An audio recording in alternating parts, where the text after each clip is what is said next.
बिस्मिल्लाहिर्रहमानिर्रहीम, अस्सलाम वालेकुम। अली सलमान GTV के तमाम नाजरीन को जी स्पोर्ट्स में खुश आमदीद कहता है कि जहां पर रोज़ाना रात 11:03 पर हम इस महफिल को सजाते हैं आपके लिए और बात करते हैं उस दिन खेले जाने वाले मैचेस के हवाले से और स्पोर्ट्स से जुड़ी खबरों के बारे में। और आपके जैसा कि इल्म है कि 17 सितंबर बरोज़ इतवार एशिया कप अपने अख्तिताम को पहुंचा कि जहां पे भारत ने श्रीलंका को बड़ी आसानी से शिकस्त देकर एशिया कप के फातेह होने का एजाज़ अपने सर पर सजाया, इस ताज को अपने सर पर सजाया। लेकिन एशिया कप की बाज़गश्त अभी तक जारी है और उन हवालों से बात की जा रही है कि क्यों कर पाकिस्तान को इस टूर्नामेंट पे शिकस्त का सामना करना पड़ा। क्या पाकिस्तान के पास प्रॉपर गेम प्लान नहीं था, क्या पाकिस्तान के पास वो रिसोर्सेज नहीं है, क्या कैप्टनसी में फ्लोज हैं, या और ऐसी क्या वजूहत हैं, या टैलेंट नहीं है पाकिस्तान के पास है कि पाकिस्तान इसे एशिया कप में जो है वो ज़्यादा अच्छे परफॉर्मेंस का मुजाहरा नहीं कर सका। लेकिन एशिया कप अब किस्सा पारीना बन गया, माजी का हिस्सा बन गया, दास्तानों में रकम हो गया। अब बात करनी चाहिए कि जनाब अगला जो पाकिस्तान का फ्यूचर असाइनमेंट है और वो है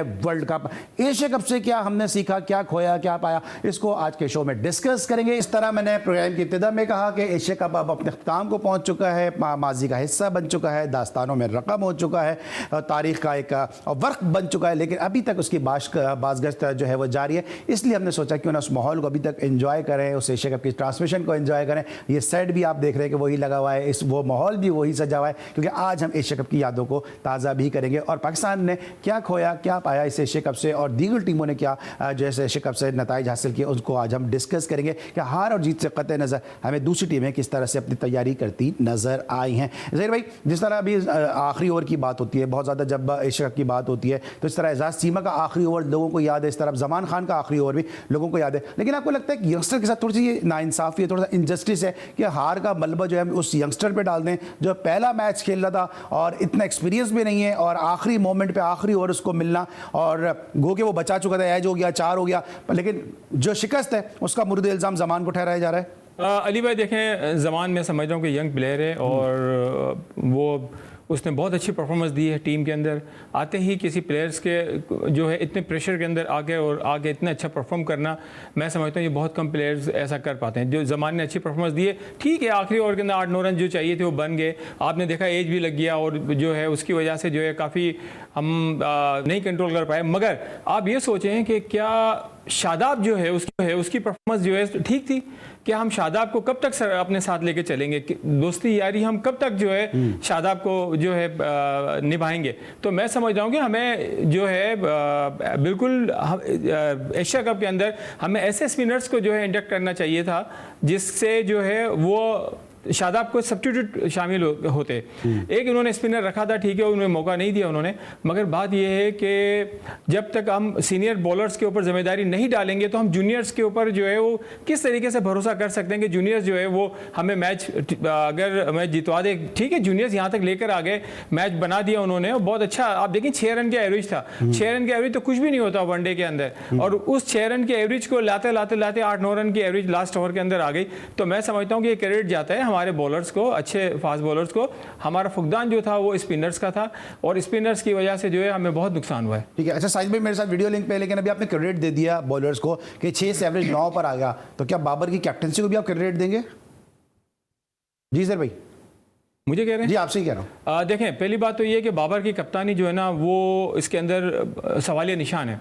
और आपको पता है कि बाबर की, देखें बाबर नो डाउट बहुत अच्छे प्लेयर हैं, दुनिया पाकिस्तान के तो हैं, दुनिया के अच्छे बैट्समैन हैं। मगर ये कि कप्तानी जो है मैं नहीं समझता कि बाबर कोई पर्सनैलिटी कप्तानी वाली है और जिसकी वजह से जो है प्लेयर्स उनके कंट्रोल में हों। तो ऐसा लग रहा है कि बाबर जो है ना बाबर के कंट्रोल में नहीं है। बाबर को बाहर से इंस्ट्रक्शन आती है, बाबर उसको फॉलो कर रहे होते हैं। आधी कप्तानी तो रिजवान मुझे करते हुए नजर आ रहे हैं ग्राउंड के अंदर, आप देख लें। तो मैं नहीं समझ रहा कि बाबर की कप्तानी का कोई रोल था इसके अंदर। इसमें हमारे बॉलर्स का रोल था जिन्होंने जो है 6 रन के एवरेज को जो है लास्ट ओवर तक लेकर आ गए, तो उनको क्रेडिट जाता है। मगर हमारे स्पिनर्स के बारे में फिर भी मैं आपसे कह रहा हूँ कि सोचना होगा, स्पेशली शादाब के हवाले से। ज़हीर भाई, अब आपने बात कह दी, आप इजाजत देंगे तो मैं सवाल करूंगा, लेकिन बहुत तेज बाउंसर मैं आपको करने वाला हूँ। आप कहेंगे तो मैं बाउंसर करूंगा, आप कहेंगे तो मैं नहीं करूंगा, लेकिन बाउंसर आपको बहुत तेज है, मैं बता दूं। नहीं बिल्कुल आप करूं। आप अभी कह रहे हैं कि बाबर को जो है कप्तानी के लिए बाहर से इंस्ट्रक्शन दी जाती है। जो आप पे लोग तनकीद करते हैं वो भी तो ये कहते हैं कि आप डगआउट से बैठ के स्टेट बैंक की कप्तानी करते थे। देखें डोमेस्टिक के अंदर जो है वो एक लेवल अलग है और पाकिस्तान लेवल एक अलग है। अच्छा, ये तनकीद आप तक वैसे पहुंचती है ना? हाँ बिल्कुल पहुंचती है, ऐसी बात है कि ठीक है हमारी इंस्ट्रक्शन बिल्कुल जारी होती है, ये बात नहीं है, मगर पाकिस्तान देखें बाबर आजम एक नाम बन गया है, तो मैं समझता हूँ कि क्या उनको कोई इंस्ट्रक्शन की ऐसी ज़रूरत है कि जो वो ठीक है आप मिल के बिल्कुल चलना चाहिए, मैं नहीं कहता कि आप one side one man show होना चाहिए, मगर बात ये है कि इंसान कप्तान की पर्सनैलिटी भी तो हो, पर्सनैलिटी बाबर की कहीं से भी एज ए कैप्टन नहीं है, एज ए प्लेयर बहुत अच्छे हों। ठीक है, ज़हीर भाई ने जवाब दे दिया और ये मैं जब मेरे अगर जहन में सवाल आता है मैं लाजमी करता हूं, क्योंकि जो घर में लोग बैठे हैं मैं ज़रूर सोचता कि इस मौके पे ये सवाल करना चाहिए था, लेकिन मैं क्रेडिट इस पर ज़हीर भाई को दूंगा कि इन्होंने बड़े अच्छे तरीके से अपनी जो पॉलिसीज़ थी, अपनी जो लाएअमल था उसको इन्होंने डिफेंड भी किया। अब मुतमईन हुए आप लोग या नहीं हुए ये आप पे मैं छोड़ता हूँ, लेकिन मेरा फ़र्ज़ होता है सिर्फ और सिर्फ सवाल करना। साजिद भाई मेरे साथ मौजूद है। साजिद भाई ये बताएं कि बाबर आजम की कप्तानी में बहुत तनकीद की जा रही है और आप तो जनाब कप्तानों के आप कोच रहे हैं, पीआईए के अंदर शुएब मलिक जैसा प्लेयर खेला, पीआईए के अंदर सरफराज अहमद जैसा प्लेयर खेला, पीआईए के अंदर बड़े बड़े प्लेयर खेल के गए जिनकी आपने कोचिंग भी की है, एकेडमी से आपने उनको देखा। आपको बतौर बाबर क्या आपको लगता है कि ये जो एशिया कप पाकिस्तान हारा है ये सिर्फ और सिर्फ बाबर ही अकेला जिम्मेदार है क्योंकि कप्तानी में फ्लॉस था, या आपको लगता है ओवरऑल जो पाकिस्तान की टीम अच्छा नहीं खेली? बहुत शुक्रिया ग्रेट अली सलमान भाई। 2001 में मेरा शागिर्द मोइन खान कप्तान थे, उनको मैंने 4 दफा कम बैक कराया। पाकिस्तान पहली दफा जब एशिया कप जीता तो मोइन खान कप्तान थे, बाई बर्थ कप्तान थे, पाकिस्तान की ए टीम की अंडर 19 पाकिस्तान की कप्तान करी। सरफराज अहमद मेरे शागिर्द हैं, अल्हम्दुलिल्लाह अंडर 19 से आज तक उनके साथ हूँ और अल्हम्दुलिल्लाह उन्होंने पाकिस्तान के लिए वर्ल्ड रैंकिंग में आया, जिस तरह उन्होंने कप्तान की। भाईजान का रूममेट वसीम अकरम ग्रेटेस्ट कप्तान पाकिस्तान की हिस्ट्री की अगर बात की जाए उस जैसा कप्तान है, मगर बात पाकिस्तान के मौजूदा कप्तान बाबर की बात की जाए, बाबर हर शोबे में फेल हो गए। उनको लॉबी के तहत कप्तान बनाया गया था। पाकिस्तान के साबिक कप्तान वसीम अकरम का बड़ा अहम रोल था बाबर को कप्तान बनाने में, मगर बाबर की बाय बर्थ अगर कराची फ्रेंचाइज से लेकर पाकिस्तान की बात की जाए कहीं भी वो बाय बर्थ कप्तान नहीं थे। उनको कप्तान बनाने के साथ ग्राउंड में उस तरह की कप्तानी नहीं करी जिस तरह उन्होंने कप्तानी करना चाहिए था। एशिया कप यकीनी तौर पर हम हार गए, तीसरी दफा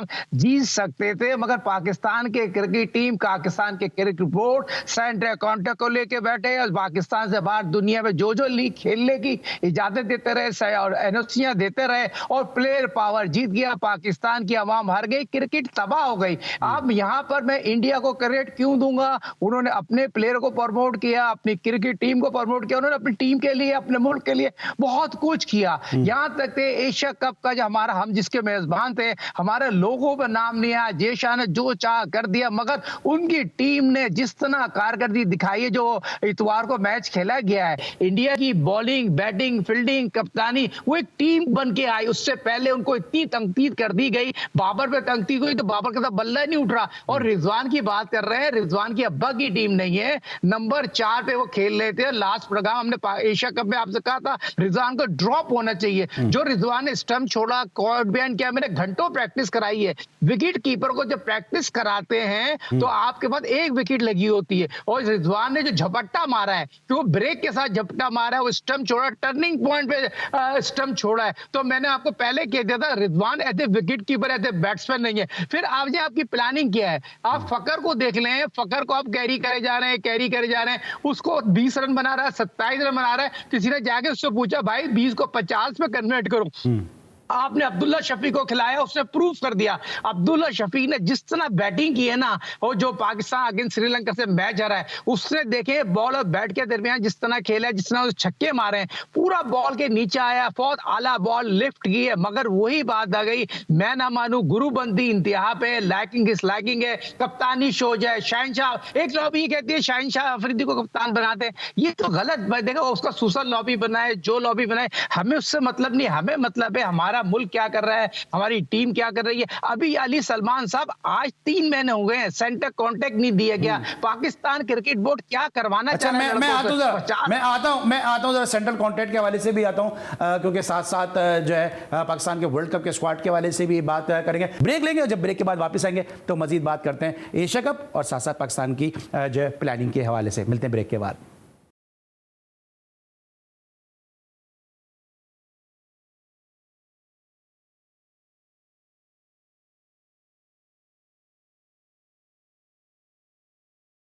welcome back after the break. और ब्रेक पर जाने से पहले हम डिस्कस कर रहे हैं पाकिस्तान टीम की एशिया कप की कारकर्दगी को, और तमाम का तमाम तर मलबा या तो जमान पर डाला जा रहा है या बाबर की कप्तानी पे डाला जा रहा है, क्योंकि शायद टीम सिलेक्शन के हवाले से भी बाबर को कहीं ना कहीं जो है वो मुर्द इल्ज़ाम ठहराया जा रहा है। लेकिन साथ साथ बाबर की बैटिंग पे भी कुछ लोग जो है अपने तहफ़्फ़ुज़ात का इजहार कर रहे हैं।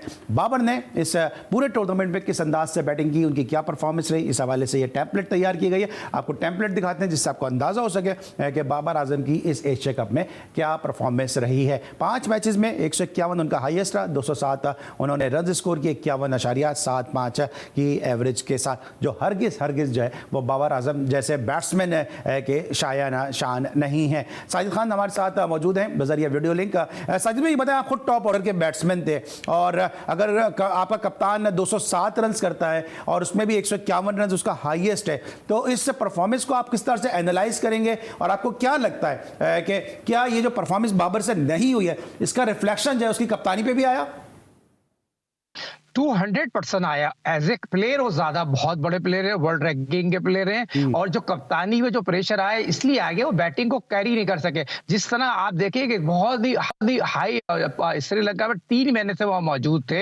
श्रीलंका में 2020 पे ज्यादा फोकस करते रहे। श्रीलंका में मैन ऑफ द मैच हुए, टेस्ट मैच खेला, फिर अफगानिस्तान की सीरीज खेली, फिर एशिया कप में जिस तरह आपने अपने आप को मनवाया, फिर अपनी मनपसंद टीम को लेके चले, फिर चंद पसंद खिलाड़ी को अपने बुलाइश किया, उस सारा फोकस हो गया। उनका कप्तानी पे और उनकी अपनी बैटिंग पे फोकस नहीं था, और उनके सिर्फ फोकस ये था, मैं अपनी मर्जी के 15 खिलाड़ी उन्होंने तो अनाउंस कर दिया था ना, जो उनसे पूछो कह रहे हमें पता 15 पे क्या काम करना है। भाई पाकिस्तान के लिए सोचो, और कप्तान वही होता है जो फील्डिंग करे, जहां मुल्क को जरूरत हो मैच को निकालने की एबिलिटी रखे जाए। तो बात ये हो रही है, पाकिस्तान के कप्तान शो हो गए, पाकिस्तान की बैटिंग शो हो गई, पाकिस्तान की बॉलिंग शो हो गई, पाकिस्तान की मैनेजमेंट शो हो गई, और पाकिस्तान के फॉरेन कोच ने जो काम किया ना अपना अली सलमान भाई, उसने तो बहुत बड़ी ज्यादती की है। पाकिस्तान टीम को समंदर में छोड़ दिया और वो यासमैन हो गया, उसकी अपनी कहीं नहीं चल रही। उसने गुडने टेक दिए मक्की ने, फॉरेन कोच ने, और पाकिस्तान के जो मैनेजर जो थे वो लैपटॉप वाले मैनेजर थे। और इस फ्रेंचाइज का बड़ा रोल है, जिस तरह मैंने और आपने हमेशा पाकिस्तान की फ्रेंचाइज पे तंकीद की। देखिए पाकिस्तान में फ्रेंचाइज का रोल नहीं होना चाहिए। दूसरी, अली सलमान साहब, आप किसी प्लेयर को लेते हैं, उसको एजेंट ने आज के बहुत इन्वॉल्वमेंट कर लिया है और हाईजैक कर लिया प्लेयरों को, एजेंट उनको चला रहे हैं। ये क्या हो रहा है यार? पहले तो जिसको वसीम अकरम को बोलते थे आपसे बात करने आ जाता था, तो ये आजकल के जो मैनेजर एनेजर और जो आगे इन्होंने क्रिकेट को खराब कर दिया, और पाकिस्तान क्रिकेट बोर्ड पैनिक हुआ है। और ज़का अशरफ साहब को यकीनी तौर पर इंजी को, मिसबा को और हफीज को आज जिस तरह खुल के हफीज बातें कर रहे हैं, तो भाई वो तो क्रिकेट बोर्ड में मौजूद है। अच्छा, मैं हफीज के ऊपर भी साइड पे आता हूं, हफीज के ऊपर भी जय भाई, ये जो भी इन्होंने बात की है कि बाबर आजम की कप्तानी पे जो है उसकी बैटिंग का रिफ्लेक्शन आया, उससे बैटिंग नहीं, इसके लिए उसकी जो कप्तानी में वो चीज़ स्पार्क नजर नहीं आया। आपने बाबर आजम को अर्ली एज से देखा है, आपके साथ वो खेले भी हैं, कप्तानी भी की है आपके डिपार्टमेंट की। क्या लगता है आपको कि बाबर क्या मेंटली क्या वो प्रेशर को वो ले नहीं पाए, या वो केपेबल नहीं है कि उस प्रेशर को सस्टेन कर पाते? देखें, पहली बात तो ये है कि उन्होंने स्टेट बैंक की कप्तानी कभी नहीं की। अच्छा, हमने उन्हें कप्तान नहीं बनाया था, ठीक है ना। मैं आपसे एक बात कह रहा हूँ ना कि उनमें समझ लें कि वो एबिलिटी एज ए कैप्टन उनकी ना पर्सनैलिटी है ना एबिलिटी है। प्लेयर और नो डाउट बहुत अच्छे हैं, दुनिया के सबसे बड़े प्लेयर हैं, मगर एक कैप्टन होता है ना, उसकी अपनी एक प्रेजेंटेशन होती है, वो बाबर की नहीं है। दूसरी बात रही, ये अभी बात कर रहे थे कि यहाँ पर उन्होंने अपने ग्रुप को लेके चलें। आप बिल्कुल ठीक कहते हैं कि ये देखें सोच होती है। बाबा जब हमारे स्टेट बैंक में भी थे तो मुझे 1-2 लड़कों के लिए स्पेशली प्रेशराइज करते थे कि आप इनको ले लें, इनको ले लें। मैं नहीं लेता था, मुझे पता था कि वो जो है इनके दोस्त हैं, तो ये एक सोच है। अच्छा, रही कि बैटिंग की वजह से जो है इनकी कप्तानी पे फ़र्क पड़ा। देखें, पहली बात तो ये है कि बाबर जो है थोड़ा सा उनका कॉन्फिडेंस लेवल अब मेरे हिसाब से बहुत ही हाई होना चाहिए कि अब कैप्टन भी हैं, इतने कोई निकालेगा नहीं। अगर कैप्टन अगर नहीं भी हो तो उन्हें कोई भी टीम से नहीं निकालेगा। तो मैं समझ रहा हूँ कि इनको जो है वो झिझक जो उनके अंदर है, जो डोमेस्टिक जब खेलते थे, जो उस वक्त थी, जो हमारे साथ बाकायदा फिजिकली मैंने खुद देखा भी है, तो वो चीज़ अब नहीं होनी चाहिए बाबर में। आज शायद अफरीदी कहने लगे कि हमें जो है ना वर्ल्ड कप के अंदर ज़्यादा चेंज नहीं करना चाहिए और हमें बाबर को सपोर्ट करनी चाहिए, बाबर को कॉन्फिडेंस देना चाहिए। तो अच्छा, कब सपोर्ट दी? अभी आपने जो बात की, मैं थोड़ा बाबर पे वापस आता हूँ, शायद पे मैं आऊँगा। आपने भी जो बात की है बाबर की, आप बार बार कह रहे हैं उनमें एबिलिटी नहीं है, तो एबिलिटी क्या ये नहीं है कि वो गेम अवेयरनेस उनको नहीं है, या वो फौरन फैसले जिस तरह कहते हैं ना क्रिकेट में कि तुरंत फैसले आपने ले लें, जिस तरह मुश्ताक मोहम्मद लेते थे, जावेद मिर्जा लेते थे, मोइन खान लेते थे, इंटेलिजेंट डिसीजन नहीं ले पाते हैं, या क्रिकेट क्या गेम अवेयरनेस नहीं है उनको? देखें, क्रिकेट कैप्टन जो होता है ना, वो डिसीजन मेकर होना चाहिए, उसको कॉन्फिडेंस होना चाहिए कि मैं जो डिसीजन करूंगा वो बिल्कुल ठीक करूंगा। तो मैं समझता हूं कि बाबर जो है डिसीजन मेकर नहीं है। ठीक है, अगर मकसद कहने का ये कि सिर्फ हमने अपने दोस्तों को लेके चलना है और घर की टीम अगर बनानी है तो फिर ठीक है, चलते हैं, यही हाल होगा जो अभी हुआ है हाल। तो इस तरीके से अगर चलना है तो फिर बेकार है। मैं समझ रहा हूं कि हमें इनको डिसीजन लेना होगा, मगर डिसीजन देखें ये कुदरती टैलेंट होता है डिसीजन लेने का। बाबर में खेलने का टैलेंट बहुत अच्छा है, उनका कैप्टन का टैलेंट क्विक लर्नर नहीं है, ये आपका कहना है। और यही कहना था पाकिस्तान के फॉर्मर कैप्टन मोहम्मद हफीज का कि जब वो क्रिकेट बोर्ड का हिस्सा नहीं बने थे, जब वो मौजूदा सेटअप का हिस्सा नहीं बने थे, उनका क्या कहना था कि जनाब हफीज के बाबर आजम जो है वो क्विक लर्नर नहीं है, कैप्टनसी मटेरियल नहीं है। अब उनका क्या कहना है, उनके ख्यालात बदल गए। जरा इस हवाले से सुनवाइएगा जनाब, क्या तैयारी हफीज की? 228 रन ना तो अकेले कप्तान ने करने थे और ना ही उस अकेले ने वो स्कोर खाए।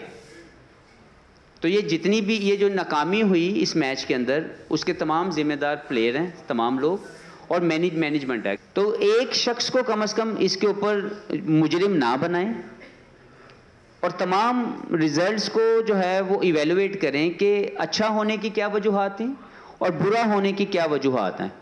तो मैं ये ज़ाती तौर पे मैं किसी की फेवर में नहीं हूँ, लेकिन मैं ये समझता हूँ क्योंकि मैं खुद भी कप्तान रहा हूँ, मैंने खुद ये फेलियर चखे हुए हैं। वर्ल्ड कप के अंदर जब आप हारते हैं तो बहुत ज़्यादा जो है वो तकलीफ़ होती है, आपको भी एज ए प्लेयर भी, और ऑब्वियसली आवाम और तमाम लोगों को भी। लेकिन मेरे ख्याल में ये वक्त नहीं है ये बात करने का, हमें मज़ीद सपोर्ट करना चाहिए। अगर बाबर हमारे कप्तान हैं वर्ल्ड कप के लिए तो हमें उनको बहुत प्यार से, बड़ी दुआओं से इंडिया भेजना चाहिए और उनको मज़ीद फैसिलिटेट करना चाहिए कि हम उनके लिए मज़ीद क्या बेहतर कर सकते हैं ताकि वो बेहतर रिजल्ट्स लेके आएँ। और अगर अनफॉर्चुनेटली रिज़ल्ट अच्छे ना आए, फिर इसके बारे में सोचना चाहिए स्ट्रेटेजिकली कि क्या हमें इसी को कंटिन्यू करना है या इससे बेहतर कोई और ऑप्शन हमारे पास मौजूद है। लेकिन I think this is not the right time. जी नाज़रीन, आपने सुना मोहम्मद हफीज़ की गुफ्तगू, साथ साथ रमीज़ राजा जो हमेशा कहते थे कि मेरे लिए तो बाबर आजम ही सब कुछ है, बाबर आजम नहीं है तो कुछ नहीं है, और क्रिकेट बोर्ड ऐसा लगता है कि बाबर आजम के पीछे छुपने की कोशिश कर रहा है। अब रमीज़ राजा भी बाबर आजम की वो तनकीद कर रहे हैं। शायद भाई अब ये आपने सुना, हफीज़ ने भी अपने अल्फाज बदल लिए हैं, वो बाबर के हक में आ गए हैं। रमीज़ चूँकि क्रिकेट बोर्ड के सेटअप से बाहर हैं, वो उनके अगेंस्ट आ गए हैं। बल्कि अभी किसी शो में मैं जिक्र कर रहा था कि रमीज़ भाई ने कहा कि जब टीम के अंदर एक बबल बना हुआ है, उस बबल में जो है वो टीम से जब बाहर से अच्छी बातें जाती हैं तो वो उसको एक्सेप्ट नहीं करते, हालांकि बाहर बैठने वाले अच्छी बातें करते हैं। तो ये रमीज़ भाई को सारी बातें अब नजर आ रही हैं। उस वक्त जब वो खुद सेटअप का हिस्सा थे तो वो खुद भी तनकीद नहीं बर्दाश्त करते थे। देखिए, रैम्बो को ये बात नहीं करना चाहिए। रैम्बो को बड़े 157 टेस्ट मैच खेले, 190 वनडे खेले, 4 सेंचुरी बनाए, पीसीबी का साबिक चेयरमैन है। मगर इस तरह की क्रिकेट में अपना यूट्यूब चैनल को चमकाने के लिए किसी चैनल पे बैठ के इस तरह की बात करने से पहले सोचना चाहिए। आप अपनी वर्थ तो बना लेंगे, मगर पाकिस्तान क्रिकेट को आप डैमेज कर रहे हैं, खिलाड़ियों को डैमेज कर रहे हैं। पहले आप खुद क्या आते हैं, खुद आपने किस तरह क्रिकेट खेली है, गले में किस तरह आप टीमों को लिटवा देते, अपनी बैटिंग के लिए पीएनएचसी को लिटा दिया था आपने, पूरे 50 ओवर खेलते थे, 70 रन बनाते थे। बात सिंपल सी, ये क्रिकेट में कर क्या रहे हैं पाकिस्तान के। और मोहम्मद हफीज की एक बात की जा रही है, मोहम्मद हफीज ने तो यकीन माने आज दिल तोड़ दिया। जिस तरह के बयान थोड़ी देते हैं यार, पहले आप क्रिकेट की मेरिट की बात करते हैं, जिस तरह आपकी 11 सेंचुरी है, जिस तरह पाकिस्तान के लिए वर्ल्ड रैंकिंग में आप आए, आपका एक बड़ा इमेज था, बहुत उनको आप रोल मॉडल हम मानते थे। जिस तरह उन्होंने क्रिकेट खेली है, वर्ल्ड क्लास प्लेयर, ऑलराउंडर बहुत थे। मगर जिस तरह क्रिकेट बोर्ड में आके उन्होंने घुटने टेक दिए, बात ही हो रही है सिर्फ अपनी दुकान को चमका रहे हैं। और ये दोस्ती यार निभाना खत्म करें। आजुन अब दोस्ती यारी कहाँ है? अब तो टीम में जो है वो इख्तिलाफात की खबरें सामने आ रही हैं। अब भी आपको लगता है कि टीम में दोस्ती आ रही है? अब तो लोग कह रहे हैं कि जनाब वो मैच में हारने के बाद श्रीलंका से आपस में जो है वो एक दूसरे के साथ इनके हीटेड आर्गुमेंट हुए। नहीं, अली सलमान ने हफीज की और मिसबा की दोस्तियों की बात कर रहा हूँ, एक दूसरे को डिफेंड कर रहे हैं। बात पाकिस्तान की ड्रेसिंग रूम की बात तो हमने एशिया कप के दौरान ही आपको प्रोग्राम में बता दिया था, जिस दिन ये श्रीलंका से पहले मैच खेलने जाते, ये उससे पहले भी ये हुआ है ना, जिस दिन शादाब को उसने डांटा है कि सर को जमान को कह रहा हूँ, जमान तो बाद में अपना फक्कर को डांटा है। और आखिरी मैच की जी बात कर रहे हैं, शाहीन शाह अफरीदी ने मुझे बताइए, जब मैंने और आपकी बात हुई थी, शाहीन शाह अफरीदी ने एंड चेंज करने की बात हुई थी, तो सारी मीडिया में बातें आ गई हैं। तो शाहीन शाह अफरीदी की लॉबी बंद रही, एक साहब कह रहे हैं उसको कप्तान बना दो। ये लॉबी में पाकिस्तान के कप्तान बन रहे हैं, चैनलों पे बैठ के कप्तान बनाए जा रहे हैं। क्या हो रहा है भाई? पाकिस्तान की एक सेकंड, चैनल में बैठे कैसे कप्तान बना रहे हैं? सूसर बैठ के लॉबी बना रहे हैं, कौन चचा बना बैठ के यार अली सलमान जितने बड़े होस्ट हो आप तो मुझसे आप उड़ती चिड़िया मैं अपना प्रोग्राम कर रहा हूँ, मैं दूसरों के प्रोग्राम देख रहा हूँ। मुझे बताया ना कौन बना रहा है चैनल बैठ के लॉबी। मार्केट में आजकल सबसे आसान हो गया है, चैनल पे बैठ के प्लेयर इन कराते हैं, चैनल पे बैठ के कप्तान बनाया जा रहा है। आप मुझे बताओ, मुश्ताक ये जितनी बातें कर रहा है, मुझे एक बात बताओ, मुश्ताक से बड़ा राइट आर्म लेग स्पिनर आया अभी मौजूदा मॉडर्न दौर में। मुश्ताक को ये बताओ, मुश्ताक जो बातें कर रहा है शादाब के लिए, शादाब बॉलिंग करता है, उसका पेट ही नहीं लगता, बॉलिंग करता है, सीम नहीं लग रही, पेट नहीं लग रहा, बॉल पिच नहीं हो रहा, ये कितने बड़े फॉल्ट है। मुश्ताक उसको जाके बता नहीं सकता। पाकिस्तान क्रिकेट बोर्ड के कितने करीब है, चीफ सिलेक्टर के इतने करीब है। आपने अबरार जिसका पेट भी लगता है, सीम भी लगता है, फ्लाइट भी है, मैंने आपने एशिया कप में आपने मुझसे सवाल किया, आपकी स्क्रीन पे प्रोग्राम मौजूद है, मैंने कहा एशिया कप पाकिस्तान को जीतना है तो अबरार को अबरार का बिल्कुल सही बात है, अबरार को है ना। अरे अबरार भी आपने बात की पाकिस्तान के लिए, मोहम्मद हसनैन आउटस्टैंडिंग बॉलर है, आपने उसको कैरी नहीं किया। वसीम जूनियर एक पर्ची है, मैं बॉलर नहीं मानता, दोस्तियां निभा रही हैं। मोहम्मद वसीम को आप कैरी करते रहे, हसनैन मोहम्मद हसनैन को मैं इधर आता हूँ हसनैन के और ये वसीम वगैरह के ऊपर आता हूँ, कंपैरिजन मुझे ब्रेक पे आना है। क्विकली मुझे बताइएगा कि आपको भी लगता है कि जो लॉबी बनाई जा रही है कप्तान बनाने के लिए?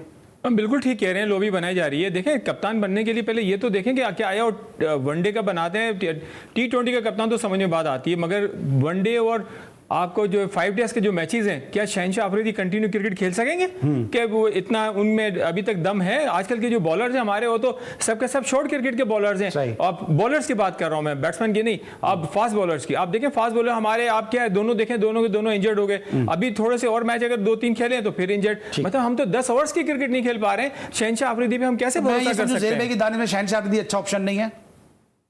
देखें, शहनशाह अफरीदी जो है ऑप्शन अच्छे हैं, मगर इनको ये सोचना होगा या उनकी फिटनेस क्या ऐसी है। फिटनेस अगर अच्छी है तो मैं ये समझूँ आपकी बात से कि बिल्कुल। देखें, बाबर ने इस बात पे कहा कि जो है वो शहनशाह अफरीदी की ये बात आई तो कप्तानी की, तो बाबर ने कहा कि डोमेस्टिक क्रिकेट में और इंटरनेशनल क्रिकेट में बड़ा फर्क होता है। ठीक है, मगर बात ये है कि कैप्टन बनता ही डोमेस्टिक क्रिकेट से, पाकिस्तान और या इंटरनेशनल क्रिकेट में तो बाद में जाता है। तो ये आपस के अंदर भी जो है, अभी साजिद भाई जो बातें कह रहे थे, वो रंजिशें हैं, आपस में रंजिशें हैं। और कैप्टनसी की जब बात निकली है तो फिर हमें कंपैरिजन भी करना होगा रोहित शर्मा की कप्तानी में क्या पॉजिटिविटी हमें इस एशिया कप में दौरान देखने को मिली, और इसके साथ साथ बाबर आजम में हमें क्या कमी नजर आई, दोनों का कंपैरिजन करेंगे। ज़हीर भाई हमारे साथ स्टूडियो में मौजूद हैं, साजिद भाई पाकिस्तान की फर्स्ट क्लास क्रिकेटर का बड़ा नाम हमारे साथ बजारिया वीडियो लिंक मौजूद है। इन दोनों से हम जानने की कोशिश करेंगे एक छोटे से ब्रेक के बाद।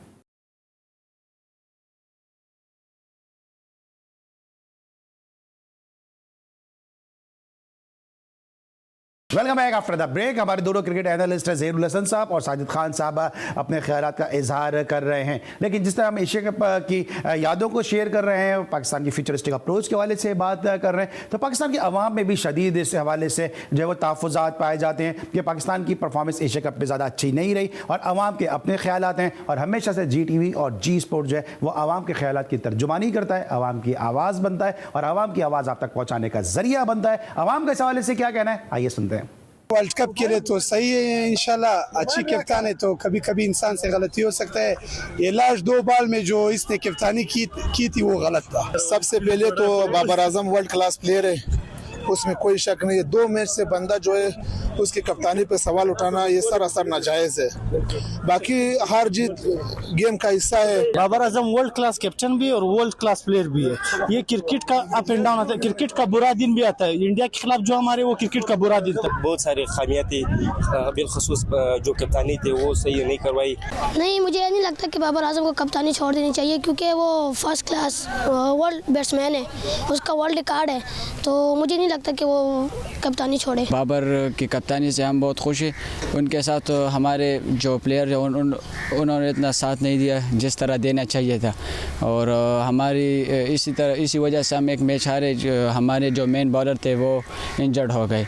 इंशाल्लाह हम दुआ करेंगे कि नसीम शाह जिस तरह इंजर्ड है, हारिस रऊफ हो गए, अगर ये वर्ल्ड कप के स्क्वाड में दोबारा आ जाएंगे तो इंशाल्लाह जीतने के चांसेस बहुत ज़्यादा है। बिल्कुल, बाबर आजम को कप्तानी से हटाना चाहिए और रिजवान को कप्तानी दी गई।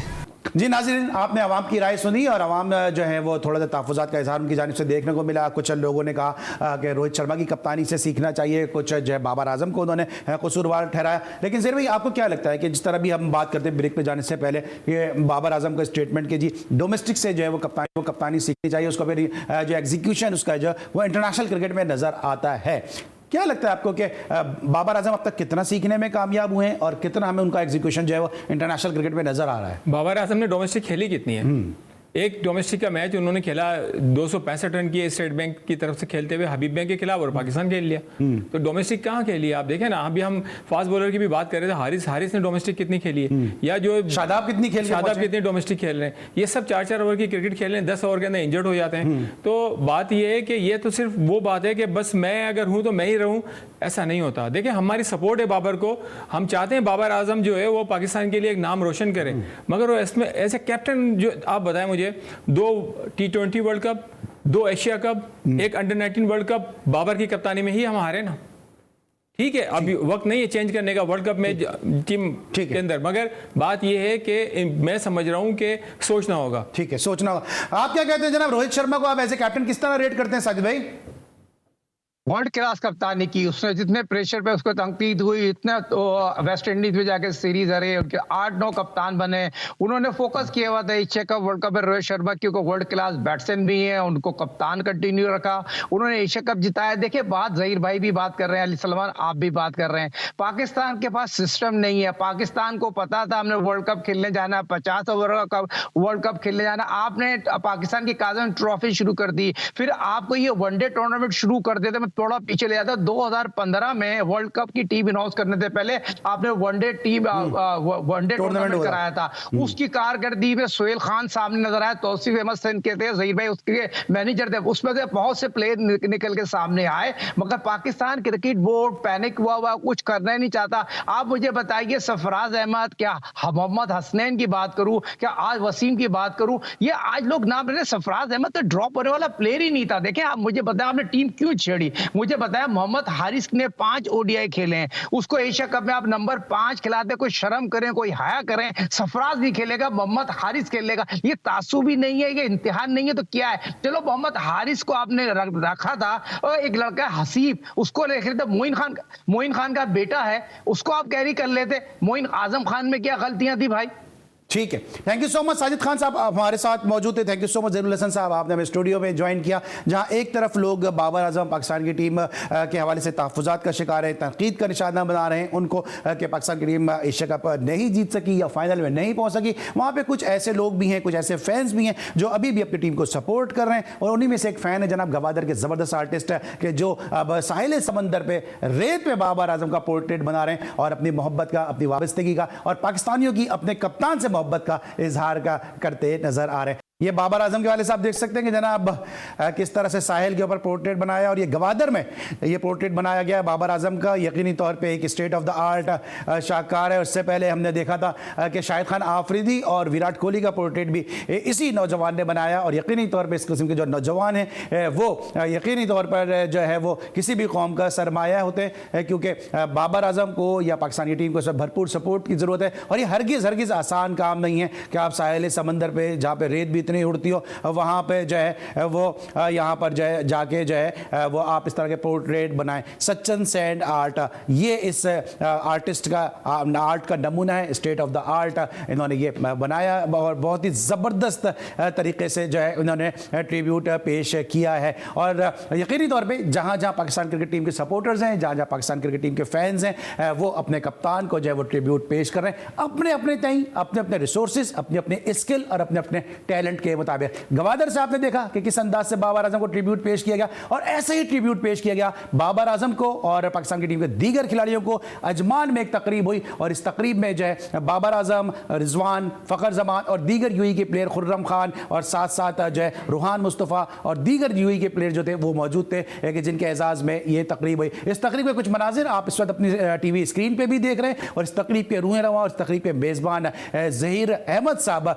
जो खुद भी बड़े ज़बरदस्त फर्स्ट क्लास क्रिकेटर हैं, हबीब बैंक से काफ़ी अर्से तक क्रिकेट खेलते रहे और थोड़े से बदकिस्मत रहे कि वर्ल्ड रिकॉर्ड होल्डर होने के बावजूद पाकिस्तान की टीम के दरवाजे तक नहीं पहुंच सके। और हमें बड़ा फ़ख्र होता है कि ऐसे लोग हैं अभी कि जो अपने हीरोज़ की पजीराई करते हैं, हार और जीत से कतई नज़र, जो पाकिस्तान का सब्ज़ लाली परचम बुलंद करते हैं, उनको मुश्किल वक्त में सपोर्ट करते हैं। आज के लिए बस इतना ही। आज के शो के लिए हम इंतहाई मशकूर हैं ज़हीर अहमद साहब का, जिन्होंने हमें यूएई से ज्वाइन किया, ज़हीरुल हसन साहब का जो हमारे साथ स्टूडियोज़ में मौजूद थे, और साजिद खान साहब का जिन्होंने अमेरिका से हमें बज़रिया वीडियो लिंक ज्वाइन किया। एशिया कप को आज हम यहीं पे तमाम करते हैं। कल से इंशाल्लाह जो हम बात करेंगे वर्ल्ड कप के हवाले से, वर्ल्ड कप के स्क्वाड के हवाले से। अली सलमान को पूरी प्रोडक्शन टीम के साथ इजाज़त दीजिए। अपना बहुत ख्याल रखिए। अल्लाह हाफ़िज़।